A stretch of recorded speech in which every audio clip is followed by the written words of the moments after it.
please welcome from Spain our first startup, which offers sustainability tech solutions for organizations to easily manage, track, and showcase their ESG data, because it's really hard to do that. So please welcome our first startup from Spain, co-founder and CEO of A Planet, Joana Gallo. Good morning, everyone. We are A Planet, and we help organizations to be sustainable and to have a positive impact. We all know how important it is for organizations to manage their ESG, environmental, social, governance data, and also their sustainability and their impact. But many times, this is seen as something that is just a trend, is too complex, it's not for me, or maybe it's a regulatory compliance requirement, or it's just greenwashing. We have heard this many times. But in A Planet, we are in a mission to change this, to make organizations to have a real positive impact, to make this something real, something tangible, and that they can measure the return of investment that they do in sustainability. So for this, to make this happen, we need data. We need to base this on data. We need a digital transformation on how the organization manages their sustainability, their data and their processes, to collect data from the organization, from different departments, to create a knowledge base and to capitalize in this knowledge base. For example, with insights, for example, with actions of improvement to take, and to communicate internally and externally their achievements and what they are doing. But the problem is that 90% of all the organizations, they have not integrated technology in the way they manage their sustainability. So they are losing time, they are losing money, and most of all, they are losing big opportunities. So in A Planet, we want to change this through our technology, our one-stop shop tech for organizations to manage all their data and sustainability processes. They can automate data collection from different sources. They can create a unique data repository and with quality, thanks to our algorithms. And also, they can use this data to have insights, to have also alerts on what is happening, and also to receive, for example, benchmark data, how the competition is doing, how it's doing in other sectors, and also to integrate ESG data and ESG insights in all the decision-making process, so they are able to measure their impact and also the return of investment, economic as well, that they have in doing sustainability processes and management. So this value proposition is applicable across all sectors, sizes, and geographies. We are active in 5 countries now, and thanks to our customers, we are present all over the world. More than 100 organizations already use our tech platform to manage their ESG data and processes. Our market is big, it's huge, and it will grow more and more. Why? Because all organizations will have to manage their sustainability in an efficient way if they want to survive. And why we will lead this market? Because we know how to do it. We know how to innovate in this growing market. Also, we have a great team, and our growth numbers demonstrate it. And also, we are planned for the future because we are purpose-driven.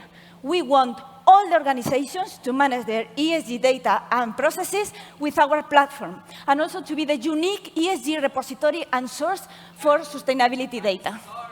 Oh. To be the evil person to kick you out. But it's 90. No, it's going over. Oh, so please make applause to Joana. Thanks so very much. I'm really sorry. Hey, no, don't go. The question. You're finished talking, but they're starting asking. So please, judges, do we have any questions for Joana? Quick one there. Yeah. My question is regarding scalability. Wait a second, we have Scalability. the underground mic. My question is regarding the scalability. And for example, how hard it is for you to get into a customer or into another market? Yeah. It's not clear, because you did say that you need to, for the companies to be digital transformation for their data. Mm-hmm. So like how hard is and how scalable you are? Yes, so scalability is something crucial for us from the beginning. So to go to a new company is easy because we automate all the processes to connect with data sources, all the processes to establish like the different steps to manage sustainability. So everything is automated, and we are a SaaS. It's like they contract the platform, and it's a process just to connect the sources and they can configure the process in the platform. So we have this SaaS model. And also to different countries it's easy because this problem is all the organizations have it, regardless of the country or sector. So it's just we have a set of standards preloaded, a set of processes pre-configured in the platform, and it's just a plug and play for the organizations. Okay, there we go. So we only have time for one. So please, big applause for Joanna. Thank you very much. Mierda. And we're staying home. It's actually surprising, like how many Spanish startups are in the energy block. It's like really fascinating. So I want to welcome our next speaker, our next startup, because they work in improving something that has been clunky for a lot of years, which is power management, not only to gain efficiency, but also to gain safety. By the way, I was recently reading, I'm watching a video about why the plugs in the UK are more, they are safer and more efficient. Do we have any Brits here? Any UK people here? Raise your hand. Oh, there we go. I'm sorry, you're bulky as shit. Okay, so please welcome our next startup from Spain, Miquel Peral, co-founder and CEO of ePower Labs. Big applause for Miquel, please.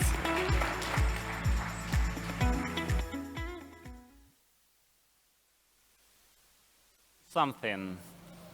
We all have a challenge in common: to build a more sustainable world. Our cities and our society need to reduce emissions.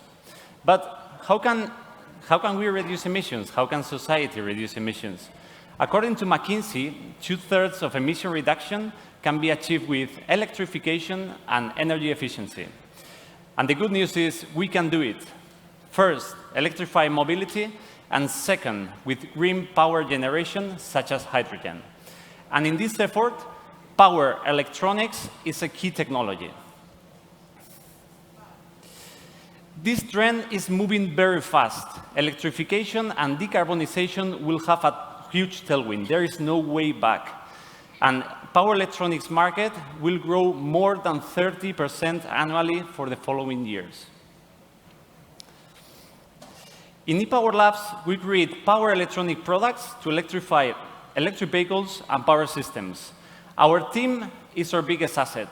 We come from working in leading industry players. We started in 2021, 4 people, and 1 year later, we are 15 people and growing. Our products, such as this electric motor controller, are lighter and more efficient. This helps our client reduce energy use up to 21%.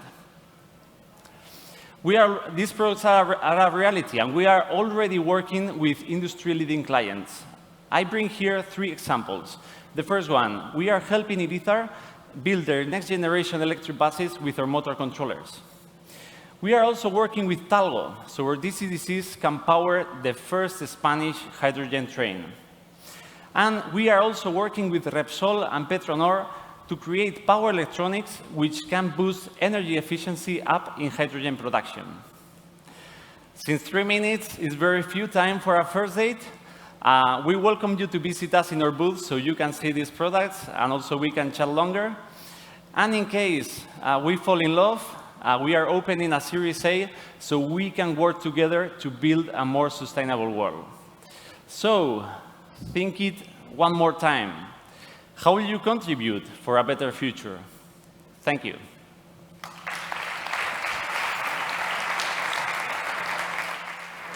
You cannot do this to me. I was like 40 seconds left. For more questions. Yeah, that's awesome. Judges, questions, please. There we go. Thank you.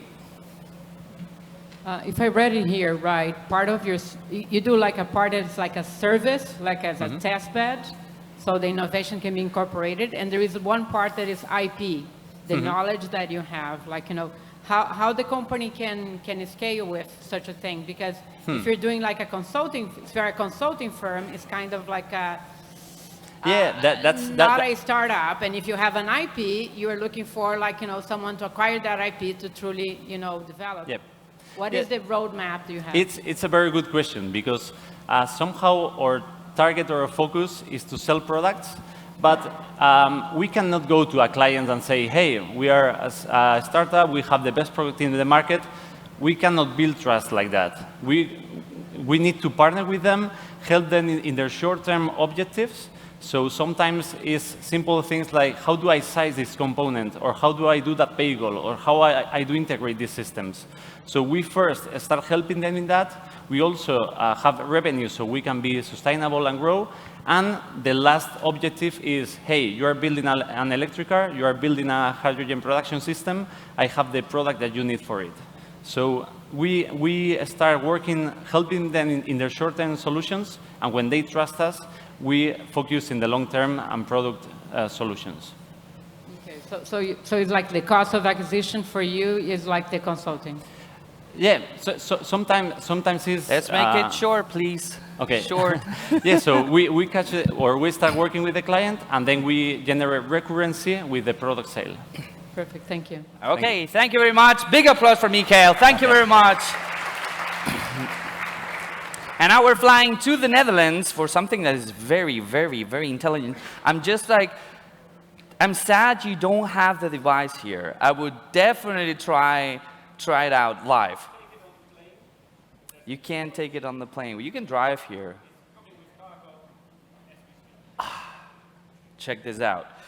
So our next startup comes from the Netherlands, and they've invented a device that's called the Loops, which basically is a shower system that recirculates the shower water and keep it clean, so we don't waste scarce resources from this planet. And to talk about that, please welcome our next speaker, Justin Besten, business developer at Hamwells. Big applause, Just. Thank you.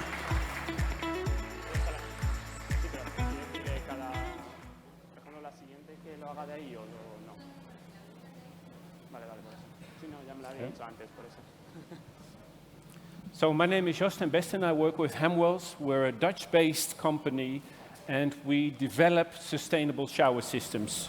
Why do we do so? Well, when we started, we realized how much water and energy is used taking a shower.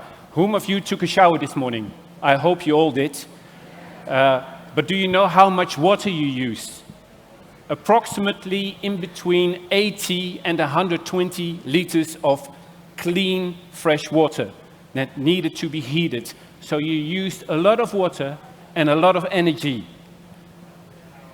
Is that a challenge? Yes, we're in an energy transition. When I took the shower this morning, I read the statement from the hotel, and it said, our region faces water scarcity. Please, we beg you not to take a long shower, because otherwise Spain could be the next Sahara. I'm from the Netherlands. The Netherlands might be underwater for 60%. So what did we do? We developed Loops. This is a sustainable and transportable shower system. It's the only unit you can take with you in your car, go anywhere you want to go, put it outside, connect it to your car battery, and toss in 6 liters of water and take a shower. And just to remind you, this morning you used 80 to 120. So we reduce water consumption for showering with more than 90%. Energy consumption for heating it with over 80%. And if we look to Europe in general, each day 17.5 billion liters of water is used for showering only. So where is it focused on? It's focused on the person that goes somewhere, is active, and wants to take a shower afterwards.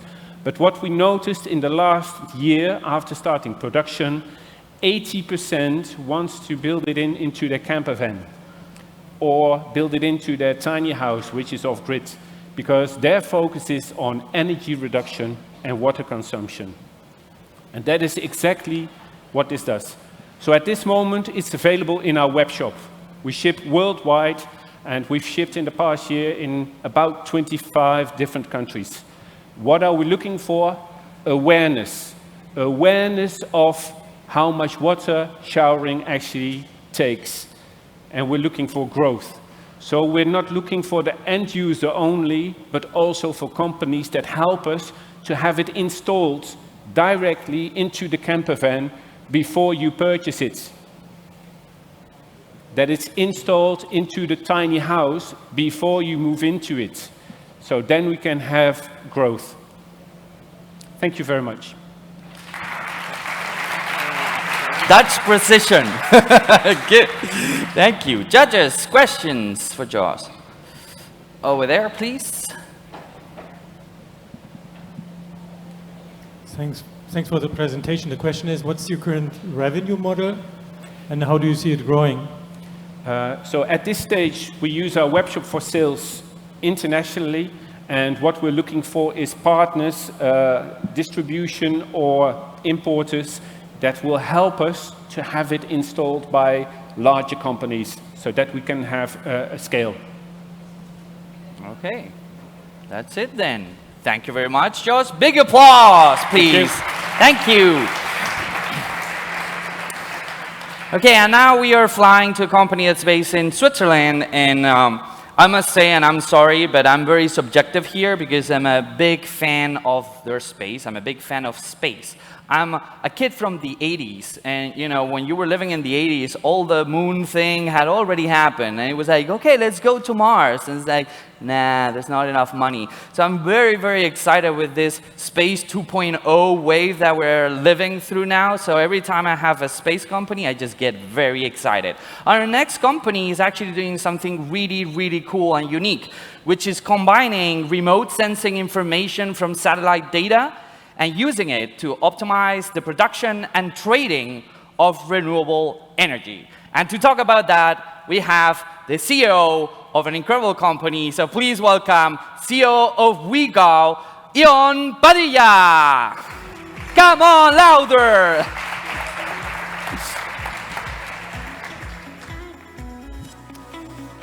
Hello, everybody. My name is Ion Padilla, and I'm the CEO of WeGo, where, as we just know, we help into increasing the production and the trading efficiency of clean energy. Right, so I think it comes to no surprise to everybody here that energy security and energy independence and distribution of it is at risk pretty much everywhere around the world. We're currently immersed in a pricing crisis, and this is primarily because it was really easy in the past to forecast the production of fossil fuel-based energy production, right? If I have a kilogram of coal, I know how much energy I can produce with it, right? But it's not that simple with clean energy. How much water, how much wind, or how much sun we'll have tomorrow, we truly don't know. And this is actually around a 30% error that we're facing today, which is a 15 billion opportunity for WeGo. Right, so how do we take this market?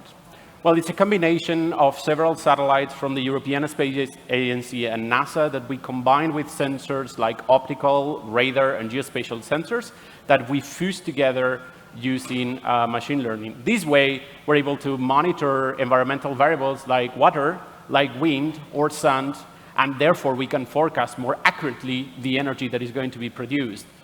This solution has been financially supported by the European Space Agency and by the Swiss Energy Agency with the Swiss government.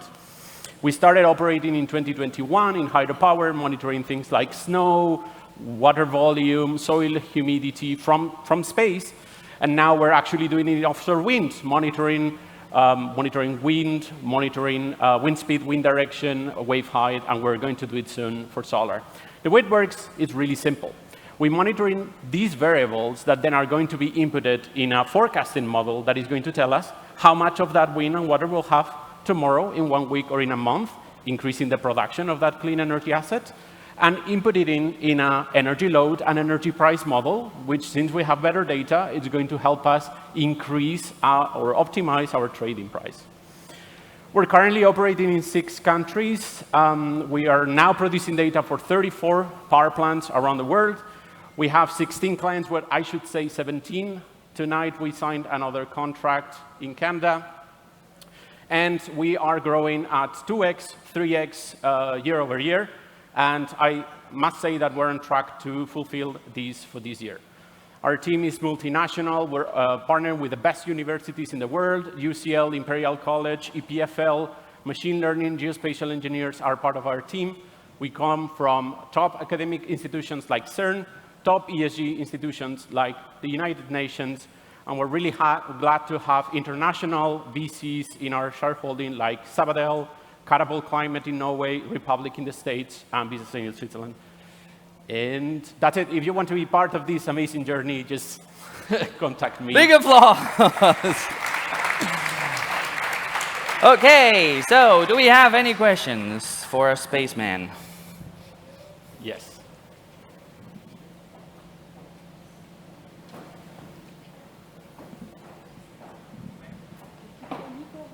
Yeah, It's not talk. working. And can we? If you can tell me the question, I will say it. Yeah. What's the business model? What is the business model? Right, so we operate as a data provider, right? So we basically talk to the energy client. They told us which are the power plants that they want to optimize. And then we're going to basically do a license for the year, and we're going to live feed the data and integrate in their systems. Usually comes in a two-phase model. First, there is an integration, data cleaning, and data consolidation phase, which is a one-off. And then we have an annual license fee that they consume annually, which is fully integrated with their system. Okay, perfect. Big applause for it. Yes, thank you. Thank you very much, Jürgen. And now we're going to something also super excited. I love when things jump from the lab and then become something really powerful. And as someone that's a big lover of tea, the whole fermentation and how our food chain is actually working is really important. And sometimes you just do not want things to get ripe. And precisely to protect them, to double the shelf life of our food with a safe and natural sticker that you apply to your food, I want to welcome our next startup. So big applause all the way from the US, co-founder and CEO of Ripe Labs, Moody Suleiman.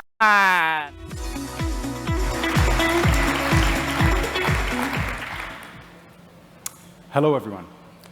Did you know that over half of the food we produce every year goes to waste? To put that in perspective, over the next 3 minutes, by the time I'm done with this pitch, we will have thrown away enough food to feed over 3 million people. That's enough to feed every single person in Madrid for a day. And that very same food waste is going to end up in landfills, resulting in over 18,000 metric tons of CO2 gas. This is due to the fact that we have an unbelievably inefficient food supply chain system. Losses are experienced all across the supply chain, from the farm all the way down to the consumer, amounting to over $2.6 trillion in losses. So it's an economical, social, and environmental problem. And if we're going to have a meaningful impact, we have to come up with an innovative solution that is easy to use, can be applied anywhere along the supply chain, and is economical. And that's exactly what we did at Ripe Labs. Over the last 5 years, we have developed this simple sticker that's coated with a natural, safe formulation, bioactive formulation. You simply take the sticker, apply it to a fruit or a package of your fruit, and as you can see here behind me, the non-treated mango will start to prematurely rot at about day 14, while the treated mango with the sticker is a lot more resistant to the premature rotting. So I see your faces, and the question on everyone's mind is, how in the world do you guys do this? Well, we turn to nature. Plants have been producing these natural compounds for millions of years to protect themselves. We as humans can smell them. They smell nice, such as a lavender plant. What our microbiologists do is they can identify the specific compounds within these secondary metabolites that fight specific post-harvest diseases. For the second part, our engineers take these compounds, encapsulate them in a matrix, develop a formulation that can be applied to the surface of the stickers. You simply take the sticker, apply it to a fruit, and we've biomimicked how plants have been protecting themselves for millions of years. The technology has 4 patent pending applications, with 5 in drafting in 2022. And of course, another question is, what about berries, blueberries? You're not going to put a sticker on every blueberry. In this case, you can simply take a sticker with a higher load, apply it to the package, and it will protect what's inside. We started our pilot studies a little over a year ago and have already started working with some of the largest household names in the industry, and many more to come. One of which is Walmart. We have added 2 days to the shelf life of their strawberries, doubled the shelf life of their grapes, and added 20 days to their citrus fruit, which is significant by retail standards. Behind this amazing technology is an equally amazing and talented team of engineers and scientists that came together from a variety of backgrounds to really make this happen. Our go-to-market strategy comprises 2 phases. In phase 1, it's a direct sales strategy. As we scale, we can license out, we can start to license out the formulation with margins between 50 and 92%. For our commercial milestones, we're targeting a commercial launch in the US in the coming quarter, with the EU targeted for the quarter after that, and a break-even point in Q2 of 2024. Thank you so much, and join us in the fight against food waste, one sticker at a time. Great job, Moody. Thank you very much. That was very cool. Okay, oh, that was fast. I think there's a question competition going on here. Yes. Who raises the hand faster? Hola. There you go. Yes. Okay. Go. Yes, indeed, there's a competition. So thank you so much. I wanted to ask you, is there any regulation requirement, any certification required for this to be deployed? Yeah, thank you for asking that question. So all of the compounds we use in our formulation are by FDA standards GRAS, generally recognized as safe. They're actually found in food every day. By the EU regulations, they're found as food additives and food flavorings. We use them obviously for a different purpose, so we do not need pre-market approval, and that was something that we had built in our strategy very early on. Thank you so much. And could you mention the difference with Appeal Science?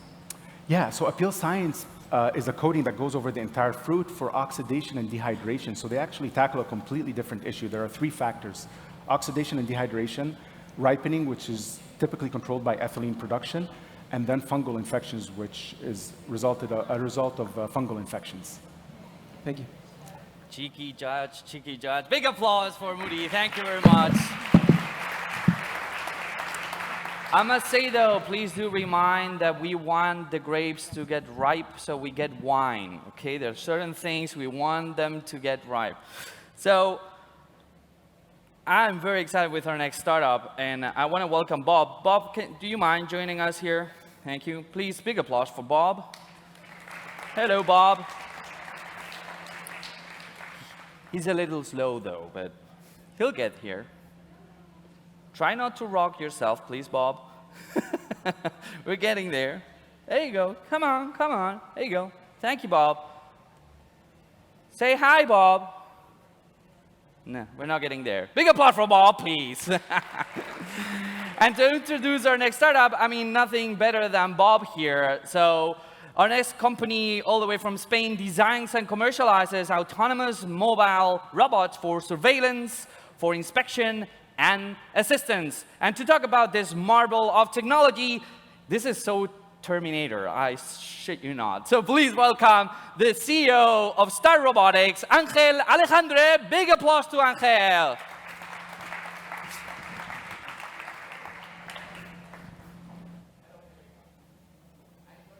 You our disruptive robotic solution.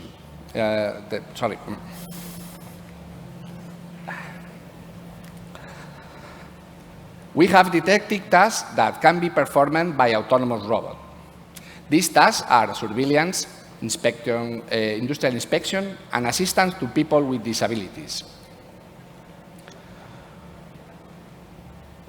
To meet these needs, we have created the Watchbot robot, which can be configured for different tasks.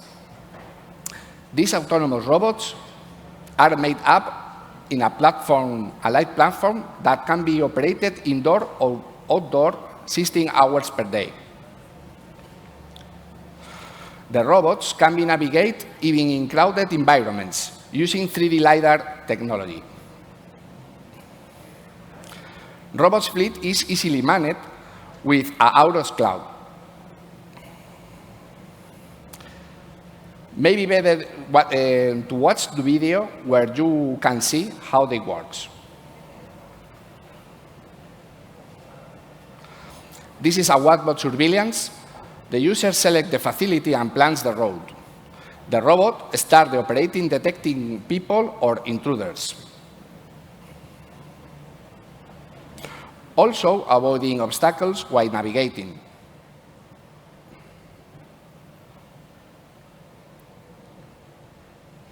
This is the Watchbot assistant. It guides people with disability to waypoints inside the transport stations or malls.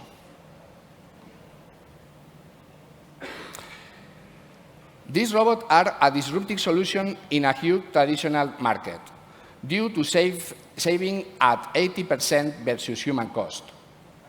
Market leaders trust in us. We offer complete services to our customer at a competitive price.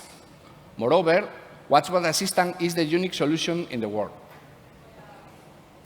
Business model can be B2B or B2C, offering products or services. We currently have 2 million funding round open to create 200 robotics workers in 2024. Both the technical teams and our advisor are at the highest level in Europe.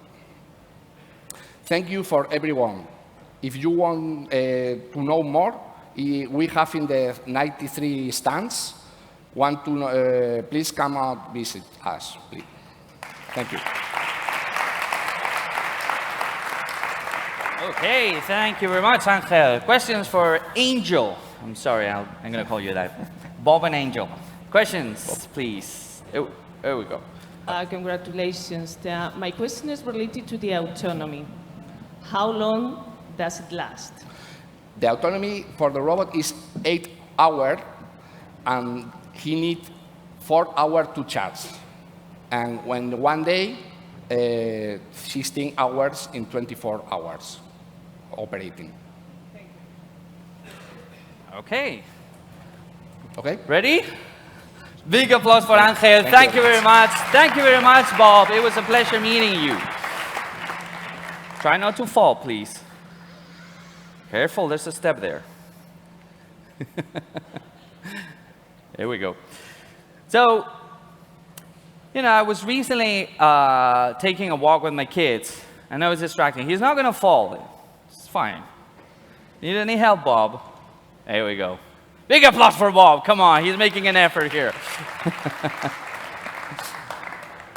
So I was taking a walk with my kids recently, and we saw like a dead animal. And he's like, "Oh, Daddy, a dead animal." I was like, "Well, it's okay. That's the cycle of life. What is trash for some people is actually food for others. And when we die, we will become, food for bacteria." He was like looking at me very quizzingly, like, "What are you talking about?" I'm like, "Yeah, I'm trying to teach you something." However, this cycle of life happens all the time, and not always we actually take advantage of that. And precisely our next company is doing exactly that. So they're working on the circular economy and focus on transforming organic waste through their technology into high-quality bioplastics. And to talk about that, I want to welcome our next speaker, Executive Director at Reinventing Biotechnology, Patricia Aima. Big applause for Patricia, please. Nearly.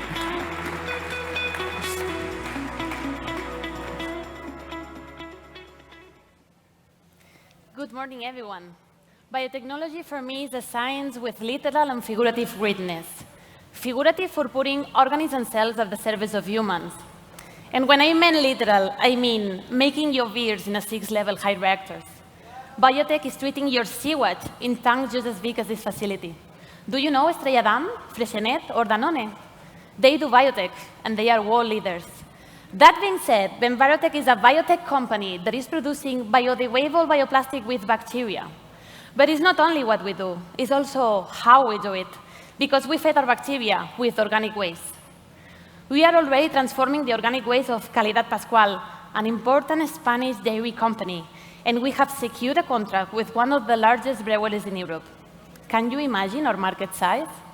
These companies have hundreds of thousands of tons of organic waste to deal with, and from each one, we can get between 3 to 20% of this biodegradable bioplastic that is known as PHA, and for your information, it is sold at kilos.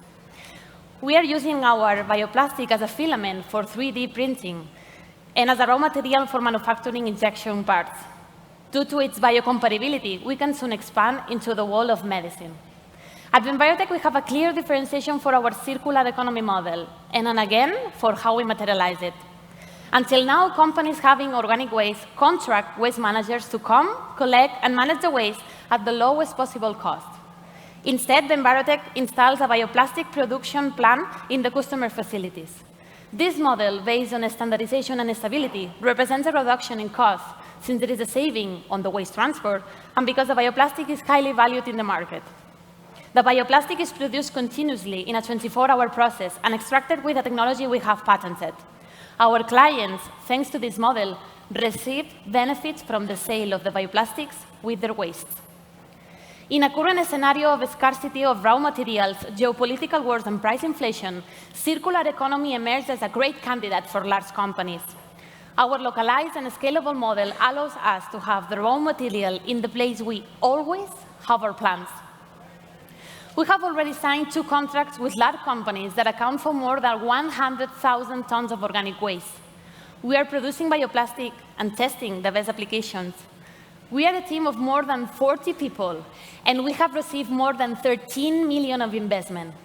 We want to be the bioplastic leader in 5-year time. We want to excel in biotechnology. We want to be the next literal greenness biotech company. Thank you very much. I'm ready to entertain questions. There we go. Thank you very much. It's okay, it's fine. Breathe, you can breathe now. You know this stuff. It is your company, you know your stuff. Yeah, I wanted to do it perfect. Okay, questions, please. It was very, very nice. Good presentation. Thank you so much. Question around, does the technology work with any mix of waste? Do you have to kind of change the methodology as you scale up in between breweries versus milk manufacturers, etc.? That's a very good question. What we do is to validate each waste stream that we have. And what we do is a receipt. Bacteria needs standardization, stability, they like routine, you know? And when we work with a partner, when we work with a company, what we do is a validation with a pilot first. We make the receipt for having the best PHA producers, the best bacteria. And then when we scale up, as you have seen in my presentation, we have industrial technology. What we do is to inoculate the scale-up plan with the one that is already working. So that's how we work. Thank you, and good luck. Okay, so please, big applause for Patricia. Thank you very much for the effort. It always fascinates me. You guys are always so nervous, and it's your companies. You know your stuff inside out. They don't know what you're going to talk about. So even if you fuck up, they're not going to notice it, okay? So that's fine. We're having fun here. Oh, come on. Really? If you don't scream, you're out of the door. We're having fun or not? Okay, there we go. So to finish our blog before we shut down the stage for a while to give space for the inauguration in the arena stage, I want to welcome our last but not least startup to tackle something that is still unbelievable that in my mind that we still have that issue, which is we have an electrical and energy grid that's from the Middle Ages at least. And it costs the consumer tens of billions of dollars and euros to maintain with all the losses that we have there and inefficiencies.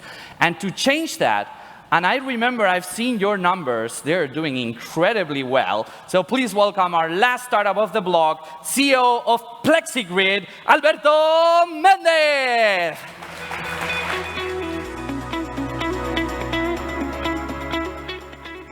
Hola. At PlexiGrid, we are reinventing electricity grids for the energy transition. Why? Because the grid is the largest bottleneck of the energy transition. For example, the grid is the single largest cause of delays or cancellation of renewable energy projects. While the last decade has seen a reduction in the cost of renewable energy between 70 to 95%, that's a miracle. During the same period, grid costs per kilowatt hour all around the world has gone in the opposite direction, up between 40 to 90%, depending on the country. And this trend is going to continue as grid operators are planning to resolve the bottlenecks by tripling investment in grid reinforcements to the tune of $800 billion a year that you will pay in your invoices. I repeat, $800 billion. There is a better way to do this. Instead of matching supply and demand with hardware on the supply side costing billions of dollars, we can do it with software on the demand side, 10 times faster and 10 times cheaper. Let's find how this works, okay? In this blue curve, you see the consumption throughout the day of a street in Northern Europe. You can see here the peak at 6 p.m., dinner time in Norway, okay? In Madrid will be another time. Anyhow, without FlexiGrid, we need to urgently upgrade capacity because electricity grids cannot be overloaded, okay? With FlexiGrid, we reschedule outside of the peak all the things that are flexible. For example, the charging of electric cars or batteries or heat pumps or air conditioners, okay? And if we do so, then the demand follows the green curve that you can see here. And there's no need to upgrade capacity anymore. With FlexiGrid, we can connect many more electric cars or batteries or solar panels and without upgrades. We enable this miracle by providing grid operators with 3 superpowers. Superpower number 1, full grid visibility. Today, grid operators have very limited visibility on what happens in low voltage. Superpower number 2, real-time analytics. FlexiGrid computes power flows and finds bottlenecks in grids with millions of nodes in less than 1 second. Our competitors take hours to do the same. Superpower number 3, access to real-time flexibility. If you combine these 3 superpowers, we can save at a scale $200 billion a year in grid costs that can be shared with consumers in exchange for their flexibility. A win-win for everybody.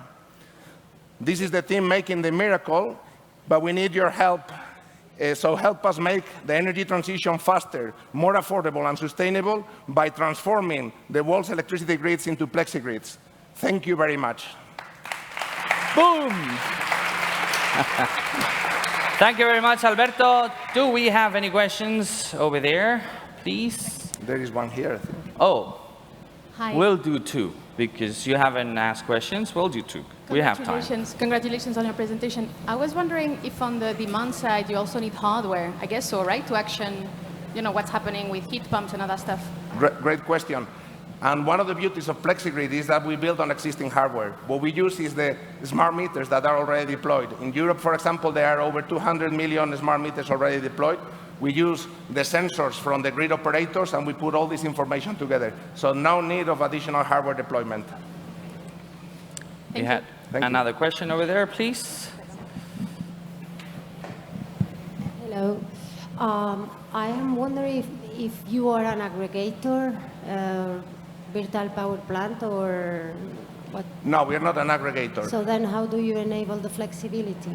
You can think of what Ericsson did to telecom operators, from analog copper to 5G. That's what we're set to do in electricity grids. It's going to be the largest change in grid technology in 100 years.